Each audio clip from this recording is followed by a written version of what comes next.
get started because we have a pretty full program today. So I just wanted to, on behalf of Thrive Alliance and our partners at SFCARD, CADRE, and so many others here around the table, just give a big warm welcome to you all for being here today. My name is Georgia Farouk. I'm the Executive Director of Thrive, the Alliance of Nonprofits for San Mateo County.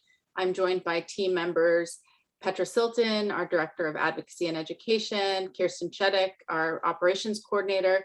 We're joined by our co-organizer, Heather Lee at SFCARD, and we have some special guests from CADRE joining us today. So really great program planned for you all.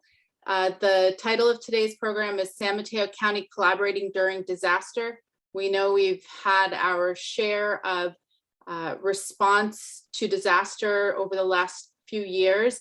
And in the midst of all of that, we have been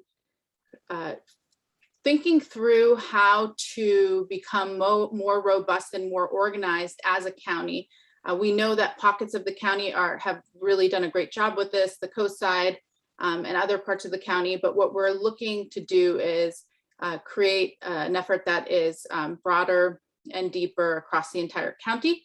And that today's program is really focused on learning a little bit about what's already happening and discussing some next steps in terms of how we can be organized. So you're here today because you've either been involved with helping communities prepare and activate during disasters, or you're interested in learning how we can make this work come alive in San Mateo County at a new level. So thanks for being here. It's a great mix of people. We have people from nonprofits and community organizations. We have county representatives, local cities and towns, and philanthropic partners here on the call with us today. So some of you are new to Thrive, so I'm going to briefly tell you about Thrive. Thrive is an alliance of nonprofits of over 200 nonprofit organizations, businesses, government agencies, elected officials, and civic leaders. Our shared commitment is strengthening the nonprofit sector, but all to improve the quality of life in San Mateo County. And I think we are unique in that we are truly cross-sector in our approach, and we partner heavily with the county and with our philanthropic partners and also the local business community. We've got kind of three main buckets that we work with in our policy and advocacy. We have 5 main issue areas that we focus on. You can see them there. What's not mentioned is our civic participation work that runs through a lot of what we do. A recent example of that is our efforts around redistricting. Again, cross-sector collaboration, working on things like contracting with the county, improving that process, and also our work on board development and strategic alliances for nonprofits. Next slide, please. A couple of upcoming events. We have a busy, as many of you do, busy pre-Thanksgiving schedule. Next week, we have a program on recent housing legislation, impacts and opportunities. And that is a virtual event, and there is still time to register for it. And it's in partnership with the League of Women Voters of North and Central San Mateo County. And then the next week, if you are a local executive director of a nonprofit in San Mateo County, a local CEO, you are welcome to attend our upcoming Leadership Circle Luncheon on nonprofit employment law. We have a specialist who has many nonprofit clients, including Filoli and other nonprofits, and we're really going to be talking about nonprofit employment law in the context of COVID-19. And again, we find ourselves still grappling with issues around navigating vaccines and reentry. And so some of those questions will be answered at that session. So back thinking about today's program, again, goals really hearing from you all, information gathering, and learning from experts. We have expert speakers that are going to be introduced soon, people that have been doing this work in Santa Clara County, our friends over at CADRE, connecting with the existing network, discussing some next steps, and again, really hearing from you all. So some of you know that Thrive has a history of working on community resiliency. The prior executive director, Portia Silverberg, led community resilience efforts for many years, and that was sunsetted before my arrival. And this is really, we're looking to, again, re-engage with this work. My team over at Thrive, along with SFCARD and others, have already been doing a lot of work these last couple years, sort of unofficially assuming this role because there is a gap in the county around it. And so there have been trainings around disaster preparedness and mental health in partnership with Israel and SFCARD and others. I wanted to also mention that very exciting news for Thrive and for our community partners, that with the support of Silicon Valley Community Foundation and other philanthropic partners, we will be investing in this area more intentionally. So we will, in the next year, and we will be hiring staff we will be hiring staff to work on actually coordinating some of these efforts. So we're really excited about that. We realize this is a long-term commitment, so you'll be hearing from us. And I wanted to briefly just introduce Manny Santamaria, who this has been a vision of his for quite some time to get this going again in San Mateo County. And I know he has interest in partnering with Thrive and others on a survey to kind of understand the current landscape. But just wanted to pass it to you, Manny, to see if you have a few words. I know you'll be engaging in the process going forward. Yeah, thanks, Georgia, and hello, everyone. Just a quick hello. I just wanted to really underscore what Georgia said in terms of looking forward to actually finding out what the membership of Thrive thinks about collaborating during disaster response, and really taking a look at, what are the possibilities for partnerships, not only with San Francisco, but also with Santa Clara County. As you know, obviously a disaster isn't necessarily just localized, but if it's a catastrophic event, then we would need to really create those partnerships and those relationships that will help our communities, continue to thrive. So with that, I'll just turn it back to you, George. I'm just really looking forward to the work ahead. And like you said, I think it's a much needed initiative. And I think with the county and the local government, and obviously with the organizations, we can have that response in that VOAD, as it's called, group really take off here in San Mateo County. So thanks. Thank you. And we're looking forward to working with you on that survey and on just gathering input from the community. So as you all know, or some of you know, COADs promote cooperation, communication, coordination, and collaboration, and foster more effective delivery of services to communities affected by disaster. So our goal is to establish a COAD. We're leaning towards using COAD instead of VOAD, which is community organizations active in disaster, emphasizing that it isn't just voluntary work, but it's a lot of the sort of paid labor also in the nonprofits that are contributing to this. So with that, we have a great program lined up for today. I'm going to pass it on to our Director of Advocacy and Education, Petra Silton, to lead us into the program. Thank you, Georgia, and thank you, Manny, for being here and for your support. So the reason we're here is because over time we have, as Georgia said, had a bunch of different events, and we've been kind of coming around the edges and working on disaster preparedness in different ways. And I want to introduce some of the people that have kind of stepped up. And first and foremost, I want to introduce Heather Lee from SFCARD, who's really been a big cheerleader for our efforts. And I'd like her to actually introduce herself a little bit and just kind of what the role of SFCARD is. And then after that, as we were planning this particular event, we had 3 other organizations step up. We had Bruno from Second Harvest, Doug from the Red Cross, and Mike from the county office, who I don't know if I see. But I would like them each also to just briefly introduce yourselves and kind of a little bit about what your experience with a VOAD is. After that, we will have a great presentation from Marsha from CADRE, which is the organization in San Mateo County, in Santa Clara County, that is their COAD, and a little bit about kind of the history there so that we can think about what we want to think about for San Mateo County. So Heather, why don't you start?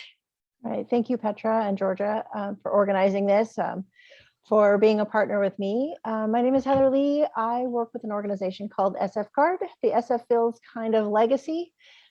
because we actually work within the Greater Bay Area and even into Northern California, helping nonprofits prepare for, respond to, and recover from disaster. So we do a lot of training. One of the programs that we run is some federal dollars through something called UASI. You've probably seen some notices about that. And I took over as something called the Community Preparedness Liaison for that program this year. And in the process of meeting people all over the Bay Area, but in particular in San Mateo County, I kept hearing people talk about the possibility of a VOAD or being more collaborative or working together. It kept popping up. And so a couple of months ago, I said, hey, I'm going to pull all those people that I've been talking to put them in one room. It's a Zoom room, but I'm going to put them in one room and let's see if, we can stop talking around each other and then, see if there's something that might move forward. So I'm really excited to see 36 people on this call who are all interested in that process moving forward. I work with VOADs and COADs all around the Bay Area and Northern California. I have a lot of different kinds of COAD, VOAD experience to draw from. They don't all look the same. They have to look like the counties in which they work, in which they exist in order to work well. So I am here to bring that, breadth of experience and contacts to this process. Also, I live in Redwood City now. I moved here during COVID, so I'm extra excited, and I think it's a little more important now that it's my hometown. So I'm going to go ahead and just pass this over to Bruno, and then he can pass it over to Doug, and we'll see if Mike shows up. All right. So I'm Bruno Pili. I'm the Vice President for Program and Services at Second Harvest of Silicon Valley. I think the first time I got involved in this kind of conversation in San Mateo was during one of those SFCARD classes. And I was expressing how different things we're looking for us at the food bank. On one side, we operate in Santa Clara, and Second Harvest was on a founding organization of what is CADRE today. We meet regularly. We have responded to disaster of various size.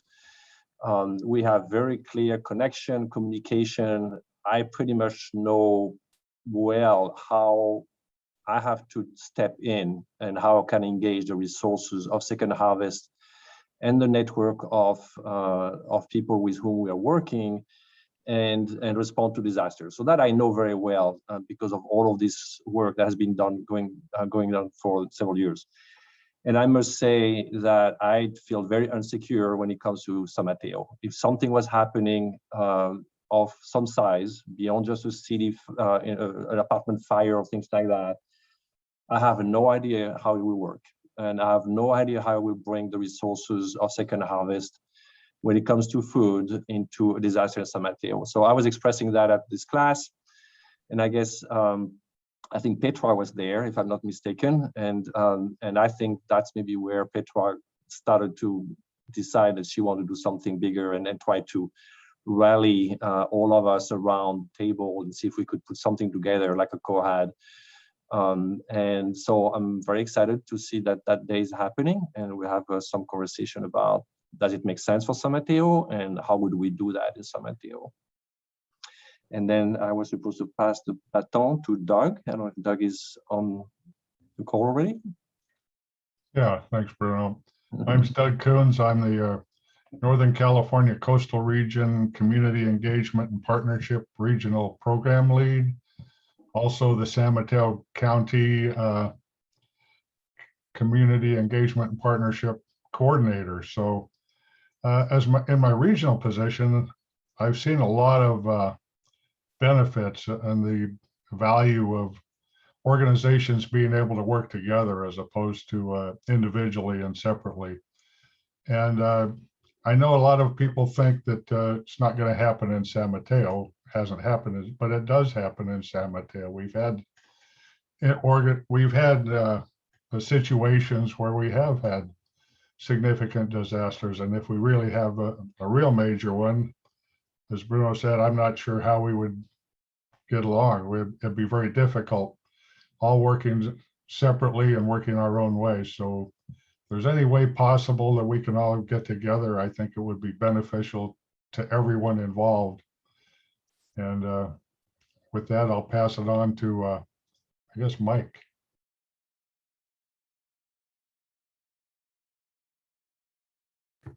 I don't think Mike is here. Is anybody here from the County Office of Emergency Services? Okay. So the good news is the County Office of Emergency Services is all in. They're totally excited about doing this. They are willing to put some resources behind it as well. So we will have that really strong connection with government. So with that, I'd love to turn it over to Marsha so that she can give us the story of Santa Clara. Sure. Hi, everyone. I am broadcasting from the community room at my complex because my house is currently all of the floors are being ripped out. So I'm a little disoriented. I'm not in my space. But let me go ahead and share my screen. But I'm really happy to get to see all of you today. Okay, this screen share, PowerPoint. Okay, whoops. So can you all see that and hear me okay? Marsha, can you actually be a little bit louder? Sure, I'll try. How about that? That's perfect. You just need Okay. to move closer. Okay, so I'm Marsha Hovey. I'm the Interim Executive Director of CADRE. That happened during COVID. We had no employees, and so when COVID hit, I was the board chair, and so Anna and I led CADRE through COVID, which was very interesting. And just looking at the people on this call, you all have way more experience than I do running a VOAD or a COAD or disaster recovery. So I'm going to go through these slides pretty quick because it's pretty high level because that's all I know. We're going to talk about what is the VOAD COAD and then their role during disasters, how they coordinate with government, how CADRE responds, just so you have an example, because there is no set thing that you have to do. You can set it up however it works for you. And then the benefits of VOAD and the challenges of VOAD. And so VOAD's voluntary agencies active in disaster, and then COAD is community organizations active in disaster. They both do the same things. You don't have to do either one. What I find that government is confused about that voluntary agencies term. They seem to think that CADRE is going to bring a bunch of volunteers to their disaster, and they don't want those volunteers. So I have to keep explaining to them that these are highly professional organizations that are well trained to do what they need to do. But we are not first responders, so you're not expected to do anything beyond helping when that time is appropriate for you. And why didn't it go? Okay, here we go.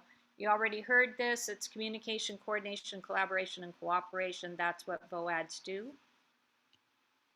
The government, city government, county government, they work in this standardized emergency management system hierarchy from the field through the state level and then up to the feds. VOADs do the same thing. They work at the local level. They can work with the city. They can work with the op area.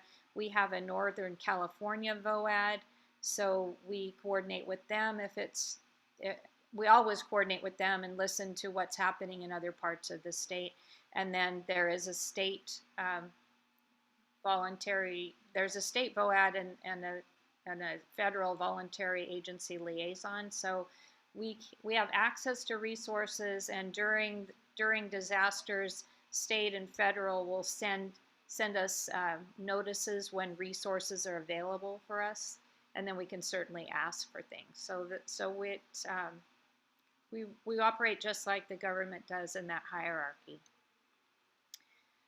Just a list of the kinds of things that are needed after a disaster that a COAD can support: the sheltering and food, access and functional needs, donations, financial assistance, client case management, crisis support and mental health, cleanup and rebuilding, and housing. These are things that government is not expert at. They absolutely need the expertise of the community to come in and support. CADRE has developed function teams based around those activities that need to be done. So we bring together like organizations for different types of the main activities that need to be done after a disaster. And we do work with them. This year we'll be working a lot more with them to develop some more resilience and capability within their teams, trying to listen for what the gaps still are so that we can try to help fill those gaps and be better prepared for the next thing that happens. We did respond to the pandemic and the fires. So these are the things that CADRE did. You don't have to do all these things. We commit to doing interagency coordination calls within 72 hours of the disaster. We bring all of the nonprofits to the table. Actually, I think that's my next slide, so I think I'll just breeze through these real quick. Then our county has calls, coordination calls as well, where they have all of the cities report. So we listen in on those and report back anything that we need to share. We participate in the NorCal VOAD calls and the state and FEMA calls when they're announced. We did, for COVID, provide technical assistance, which had to do with disaster cost recovery, because a lot of the organizations were starting to sign contracts with government to perform services for a long term, and we reviewed the contracts to make sure that the language was going to make sure that they understood the language, and in some cases added some language because it wasn't really clear in the contracts what kind of documentation was going to be required. But we know that FEMA requires a lot of documentation, so we asked up front, when we're signing this contract, what are we trying to do? So we helped organizations work through that contract process. We, during COVID, there was so much information flying in from all over the place, so we read it all and distilled it to what was needed in Santa Clara County and tried to share that on our coordination calls so that it wasn't quite so overwhelming. We did catalog all of the resources that we found and put them on our website. And then we, for this event, it's not as obvious, but normally we will assist in that transition to a recovery framework and a long-term recovery group. So this is what I was talking about, the coordination calls within 72 hours of the emergency. And what happens is we bring in the state and FEMA and the local jurisdiction that's impacted. They do a status report on what they know. Then the nonprofits that are in the room report on what they know. We usually there's some surprises on both sides that not everyone knows everything. That's the beauty of getting together. We identify the needs, help to reduce the duplication of services, and identify gaps, and discuss activities. On our website, you can see in the right corner, we have an activation page. So for COVID, it's still up. That's where we cataloged all the resources. So as we heard of, on these calls, we always hear about organizations that we didn't know were doing things. And so we would catalog those and make sure that everyone else knew that that was happening. In the left corner, you can see we have a 24/7 duty officer that it's just a rotation of our board members, and the telephone number is a Google Voice number, so we transfer it to each phone every month, but the community always has the same phone number to call. This is our website, which we built during COVID for about 9 months. The website we had really didn't lend itself to the amount of information that we needed to publish. And so we're very happy to have this one now. It's a lot easier to work on and keep updated. And this is what the cataloging looks like. So on the COVID-19 page, each of these categories, when you hit the plus sign, it drops down to all of the resources available. But it's not so overwhelming because you can go specifically to the target that you want and not have to scroll for miles, which is what our old website made you do. COVID also caused us to create a monthly newsletter. As we stopped, the coordination calls continued. We did them, well, for months, we did them every week, and then we slowed it down. And when we decided that there wasn't enough happening to do the coordination calls, then we created a newsletter, and we just put that out once a month to share status updates on anything that was happening. And we did make our Facebook page a little bit more robust and told people to make sure that they were looking there, because if there was anything breaking, we would put it on our website and on our Facebook page. During the fires, Salvation Army asked CADRE to find volunteers, because every volunteer in Santa Cruz was being used, and they asked for volunteers to help them deliver meals to hotels, so we arranged to do that. And Red Cross, we weren't working directly with them, but obviously they were there in a big way. The ITDRC, which I never remember what it stands for, but we connected them with Santa Cruz, and they stood up internet service up in the mountains. And also the Footprint Project, we connected them to Santa Cruz, and they stood up as solar powered generators to charge phones and things up in the mountains too. And then the rest are organizations that were obviously there and working very closely with the community. We did participate on all of the coordination calls that Santa Cruz had, and I see Valerie Brown and Ann Mahanovich on this call, and so we've been seeing each other a lot. One of the things that we did do, thanks to a grant that we got from the Community Foundation for fire support, is we partnered with Santa Cruz County, and we have purchased a long-term recovery case management system. We're test marketing it, or testing it with Santa Cruz right now, and making tweaks to make it better. It's, I don't know, Valerie's on the call. She can say what she thinks. Or one of the Valeries. Valerie Brown. Valerie Brown. No, maybe she's multitasking. So anyway, this exists now in our county since we participated in the 2017 Coyote Creek flood that flooded a portion of San Jose, and we had 280 families impacted.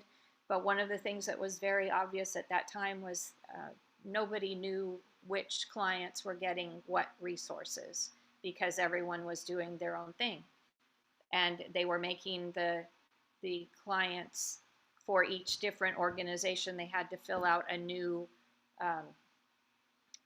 registration form, and put in all of their information again in order to get a resource, and then they had to go do that with the next. So with VisionLink now, when a disaster happens, we can put up a QR code that goes straight to a disaster registration page, and then right from there, anyone that is participating in our long-term recovery group, or even that short-term recovery, can see everyone that's registered, and they can reach out to them and share resources, and only make the people have to register once. This is, again, it still has some work, and we don't expect that everyone's going to want to play in this sandbox, but I think it's going to be a pretty good sandbox as we keep building it.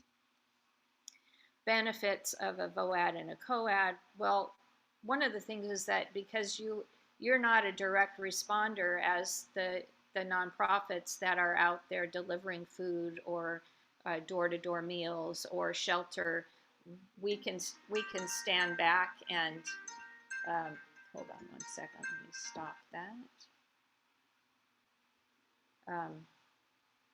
We can watch what's happening and not be in the weeds. And so I think that's really valuable to help with future planning and, you know, what's going to happen next week or next month. We have direct representation in the city and county emergency operations center, so we can be kind of a louder voice for nonprofits and be an advocate when we're not getting what we need. We do reduce duplication of effort and a lot of best practices. One of the things that was interesting during COVID is that some of the large organizations like the Food Bank and Catholic Charities, they did a really good job of delivering meals and doing drive-through delivery, and they had all of the personal protective equipment in place and all of that. But some of the smaller organizations that knew that they wanted to help their clients didn't have all those. They didn't even think about it. And so when we could share what some of the larger organizations were doing, and it wasn't that it cost money, it's just that they hadn't thought about those processes. So we were able to share that and keep everyone a little safer. And then again, sharing the resources when some of the smaller organizations could step up and offer additional support. Challenges: funding, fundraising, which it's always a challenge. So thank goodness for the Community Foundation and their willingness to support you. Staffing could be an issue depending on your fundraising, because if you only have 12 months of money, it's hard to hire somebody and tell them we have you for 12 months.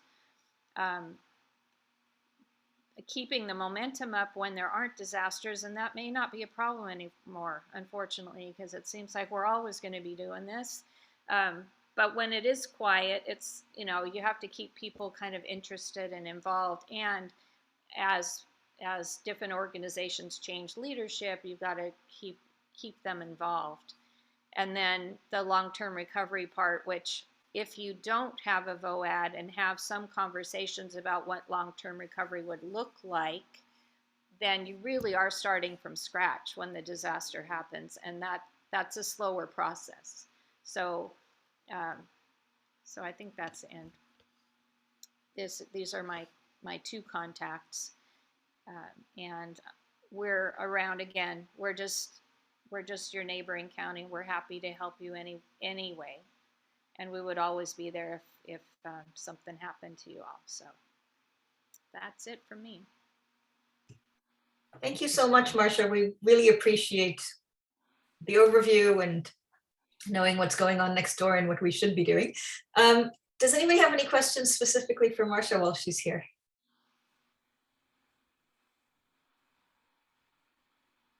Okay.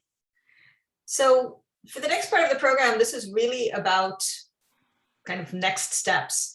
So the first thing we want to talk about is what kind of collaborations are already going on with the county, within the county. We know that there are small collaborations that already exist, and there were definitely collaborations that came out of COVID and collaborations that came out of the fires. So we'd love it if there are people in the room who have been working on different collaborations, and we can start talking about that. And then our next steps will be to find out who here is really interested in helping to form kind of the executive committee for the next, for planning for the next steps. So somebody want to, you can just raise your virtual hand or your real hand and kind of share about what your organization has been doing.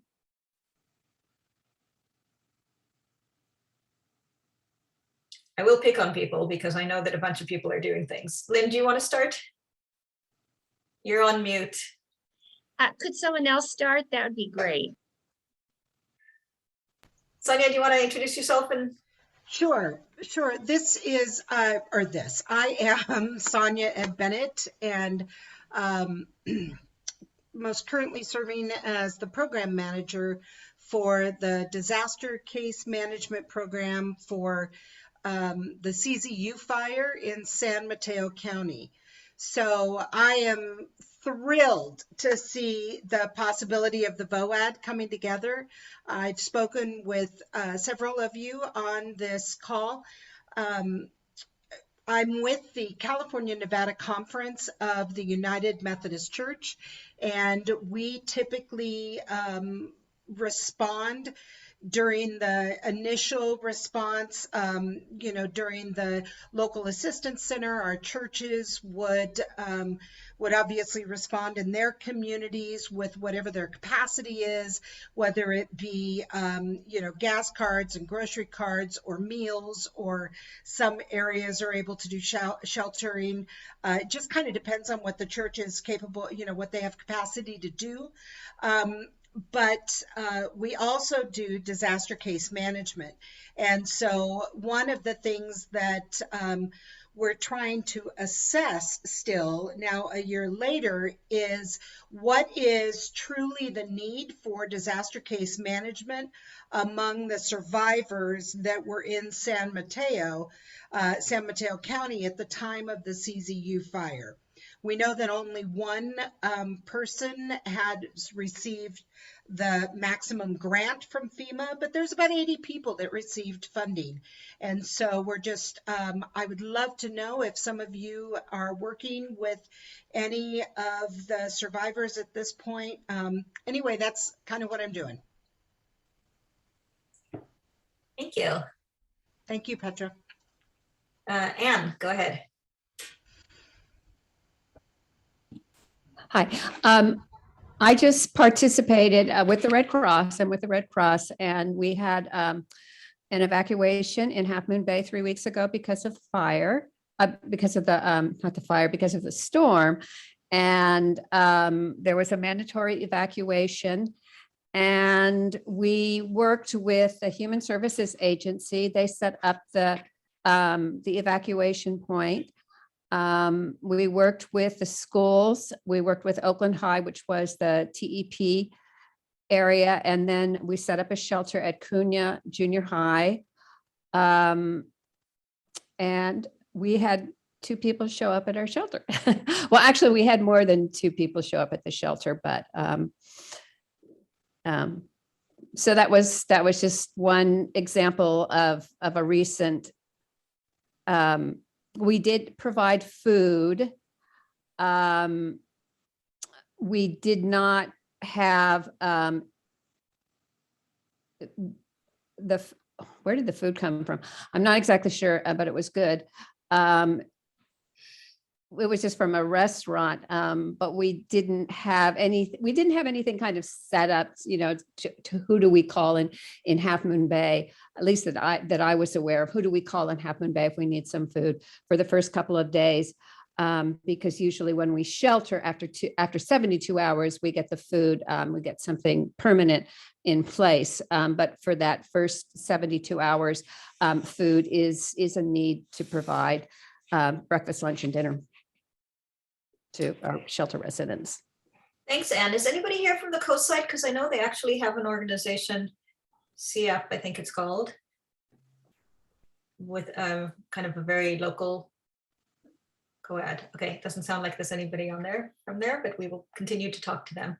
But if I may, yes, Bruno, for Second Harvest, that would be the exact example of response we could put in place pretty fast if we had something that could go out in advance, because this would come up as a request in the call, and then somebody presenting food, I mean me or somebody else, would be there, say, oh, I know somebody, I can get that to you. So, and very often the first few days are the most unsettling, because that's where you need to respond very fast, and if you don't have the connections made already, then you're stuck. thank you. Valerie, do you want to talk about Cal OES and how you relate to VOADs? Yes, hi, good afternoon. Yes, we are here to support. I'm the CalOES Voluntary Agency Liaison, and our job is to support VOADs and COADs throughout the state with any needs they might have, particularly if a disaster emergency were to hit the local community. We would be there to link you to more resources and whatever needs you may have. So right now, I'm just here for situational awareness. So happy as a former VOAD coordinator for many, many years to know that you have something starting in San Mateo County. I cannot emphasize how important it is to have something in place before something happens. Knock on wood, it won't for a while or if ever, but just it's how important it is to have one in place. And just seeing with the campfire, Sonia can attest to, when we were with NorCal VOAD looking for resources when the campfire hit, that VOAD had fallen apart in 2009. So glad to see one happening there now.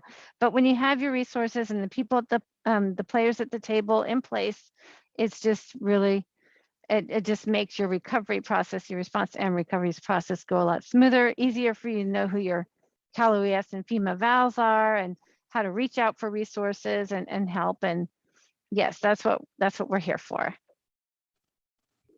Great. It's nice to know there are all these supporting organizations from outside of our county and on a state level. Anissa, do you want to tell us if I'm pronouncing your name right, first of all, and talk about FEMA?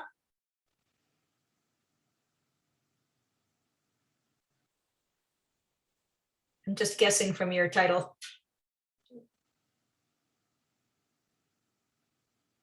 Oh, okay, we'll go to someone else. Rabbi Goodman, do you want to talk about what you're doing in Peninsula Sinai? Sure. Actually, I am the Rabbi Emeritus at Peninsula Sinai, and I'm also a member of the steering committee of California Interfaith Power and Light. And as a result of a grant we got from, what's the electric company we've got locally, the ACA, the CCA? Peninsula Clean Energy. Peninsula Clean Energy provided a grant to us. And we have 4 institutions in San Mateo County, 4 faith institutions that are going solar and having battery backup so that we can provide evacuation center opportunities with the Red Cross and with the San Mateo County Fire District and Evacuation and Emergency Center. So we are trying to figure out how to coordinate together, how to coordinate with other organizations. I'm in the process, since I'm in Foster City, of trying to make contact with the city of Foster City to develop an MOU with them so that we can officially become an evacuation center for the Red Cross. We're not going to be a shelter. We're going to be an evacuation center in an emergency. Thank you. Lynn, are you ready? Well, yes, I'll speak. So I'm Lynn Bramlett with MPC Ready, and we launched January 2020, and we initially focused on helping people shelter in place, providing support. We're now transitioning into phase 2, which is very similar, but is focused around organized neighborhoods where neighbors know neighbors, and where they're also disaster prepared. In following a disaster, there would be communication on up to our jurisdiction's incident commander. And I do want to point out, of course, we're in process, but this book called Building Resilience, Social Capital and Post-Disaster Recovery by Daniel P. Aldrich. This gives the evidence for approaches like MPC Ready in terms of greater outcomes following a disaster. And our model is similar as to other cities such as Palo Alto, Los Altos, Atherton, et cetera, and maybe some of you in the community. We work to build partnerships with counterparts, like a number of you here I've spoken with, neighboring groups, et cetera. So I hope that's enough. Did I answer that, or is it good enough? Okay. Yes, that's great. No, really, this is just about everybody finding out what everyone else is doing, and we will definitely be formalizing this more, but it's nice to kind of get a little bit of a snapshot of what already exists. So does anybody else have something they want to add to our snapshot or collage? What does MPC stand for? Thank you, Georgia. It stands for Menlo Park and County, and actually the unincorporated county part of the Menlo Park Fire Protection District. So Menlo Park is a city, has 3 unincorporated county islands right in the middle of Menlo Park. I mean, one street could be county and right across could be Menlo Park. And then I think there are 2 others next to Atherton, but we wanted to pick up those areas because there already was a group started in '99 in Atherton, kind of a similar focus, and one even before us in East Palo Alto. So we aim to fill the gaps in the response, the fire district's response area. Thanks.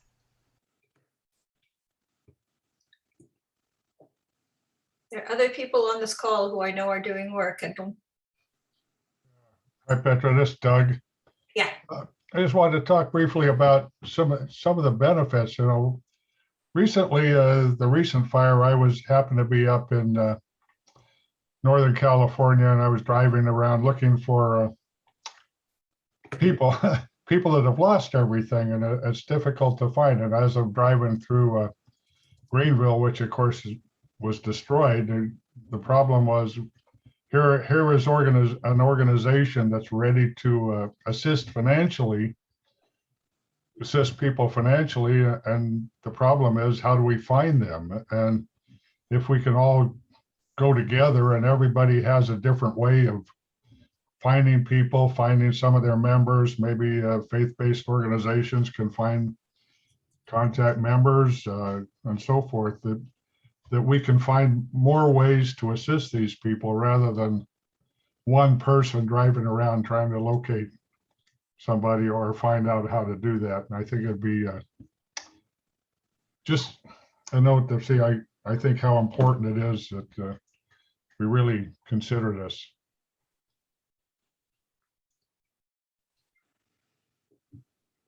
Thank you, Doug. Oh. Yeah, I'm very optimistic that this is going to happen. Tom, did you want to share? Sure, happy to, Petra. Thank you. So my name is Tom Owen. I wear a number of hats here in my community. I'm a neighboring community to Lynn Bramlett's MPC Ready. So I represent ADAPT, or Atherton Disaster and Preparedness Team. We work, we've been doing this for quite some time, and we work very, very closely with the town of Atherton and the police department. So we get our pretty much our marching orders from them. We were activated in COVID. As Lynn pointed out, we're the neighbors helping neighbors community. So I'm anxious to just understand what the additional resources are, beyond just the town of Atherton and the police department. We also work closely within the fire district. We're certainly part of that. I do some work with them as well. But I think that it's going to be a holistic approach to how we solve for a major disaster in our area. And we're going to be able to do so much at a very capillary level. But I think to know what resources are available from the groups represented on this call is important to ADAPT and MPC Ready and the rest of these folks. So thanks for pulling this together. Great.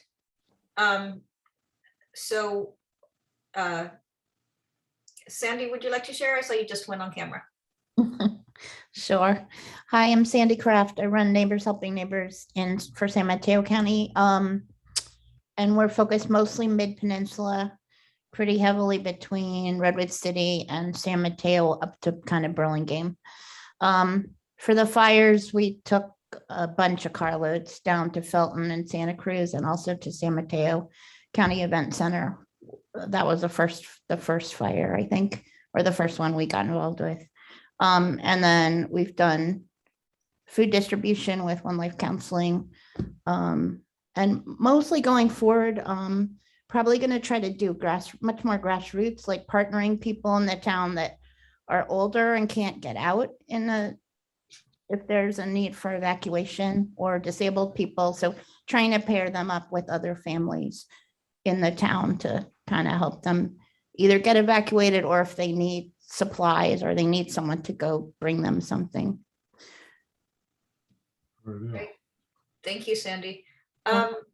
So I'd love to just kind of get either a show of hands, or if you want to put it in the chat, for people who are interested in kind of being part of an executive committee, part of the real planning process to get this off the ground. This is going to, unfortunately, take a decent amount of work to build up all the backbone structure that obviously CADRE already has, and we'll definitely be using them for support and ideas, but we are going to need help. So if anybody is interested in helping, I would love to know that now or later. Hi, Petra. This is Candace Aquino. I'm with Cal Volunteers and just wanted to quickly introduce myself to the group and mention that I'm also here to, offer any support I can. I work in the coastal region primarily through this last year. I've been working with the Operation Feed California initiative. So Bruno, great to meet you. I've been working with your colleagues, Tracy and Diane at the food bank. And I think moving forward, obviously looking to help out with volunteer staffing for various disasters outside of the food and security realm. So I'm definitely happy to meet everyone here, and would love to be helpful in any way. Excited for this CADRE to be underway. Thank you. Anybody else want to introduce themselves that hasn't had a chance yet?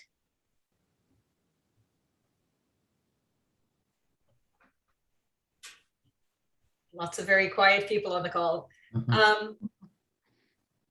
But we will go ahead with next steps.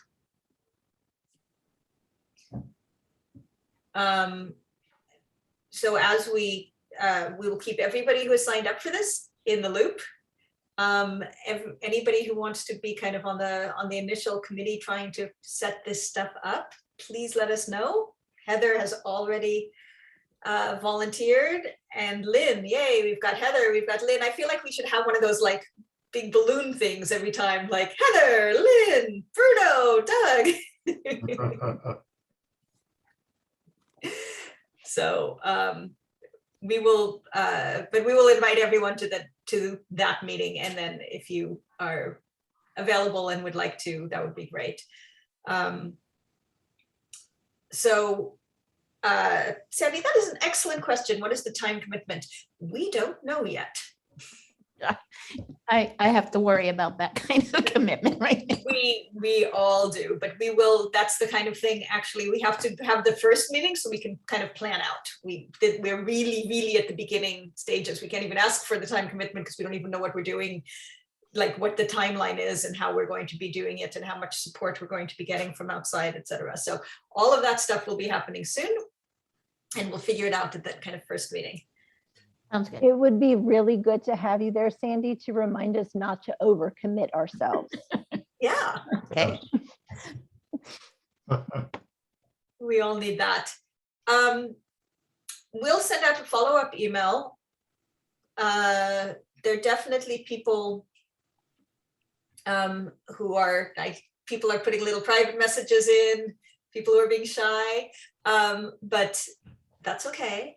But I'm going to call the official part of the meeting over. We can stay and chat some more, but we'll get you the slide deck if Marsha's willing to share, which I think she said she was, and we'll continue with the planning for the next meetings.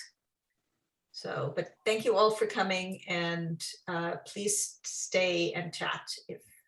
Before people do start dropping off, I just want to ask Petra, because it is like 2 weeks before Thanksgiving and all of that, I'll just flutter my hands and call it all of that. Are we thinking of trying to start this over the next month, or are we thinking maybe kind of do, maybe one meeting between now and the holiday, but with that next step really happening, say, in January? Probably, but we'll see how much, we'll see if we could. I'd like to at least get, something scheduled so that we have a plan of what we're going to do in January for sure. Oh yeah, okay. I agree with Petra. I think if we wait too long, then we lose the emphasis of what we have building now. We don't want to wait till January, February. We need something to keep going, but it doesn't have to be weekly or, you know. There's, Yeah, no. yeah, No, we've got a nice set of interested people to work on what would that next big meeting where say we, you know, say, okay, here's the gist of what we think what a VOAD, COAD, I need to start switching my words here, a COAD would look like for San Mateo, just kind of that idea. And you know, what the bones would look like, and then maybe vote in a thing, but we need the people to get together definitely before January to talk about what that basic bones possibility looks like, so that then we could have a meeting in January. Because I don't think we're going to get everybody on this call to come to a meeting in 3 weeks, but we might be able to get them and them bring their friends, hint, hint, hint, to one in January. I want to encourage people to bring their friends and talk to their friends and other organizations that may not be here. And hopefully, I know there's a lot of organizations that might be interested, but for whatever reason are not here today, that we could bring along to the meeting somehow. One of the first things we're going to do is kind of create a database of everything that already exists so that we can make sure we can get everyone there. But I think that'll be for the kind of the small group to do. Yeah. Yeah, I agree with the idea of meeting, and then if there are action items, we can work on them, you know, as people can. I'm not trying to overload other people, of course, but, you know, between then and the next meeting. Yeah. Yes. I want to point out too, for anybody who is not looking in the chat, Sonia Bennett has posted a couple of times in here that and mentioned on the call that she's doing long-term casework for people from CZU fire. Remember the orange skies last year? Yeah, the local part that was ours. She's doing, trying to find and then work with people who have lost their homes and other things, so that we can try and get some FEMA funds and other funds to them to make them whole again. So if you know anybody or you know an organization, that's totally what the COAD thing is about. If you know anybody who does some of this, you know, in a hyper local level that she may not have heard from or reached out to, please reach out to Sonia. If you can't see the chat, Sonia, your email is hard to read. You can reach out to me or Petra, and we'll make sure they connect you with her.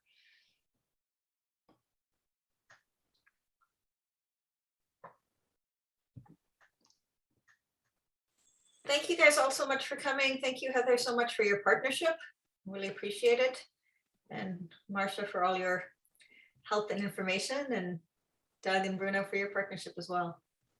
On a totally different note, if anybody's going to the Board of Supervisors tomorrow morning, Thrive has worked with 15 different organizations to create a map for the new county district lines. And if anybody would like more information about that, I can talk about it all day. Kirsten helpfully just put the link in the chat.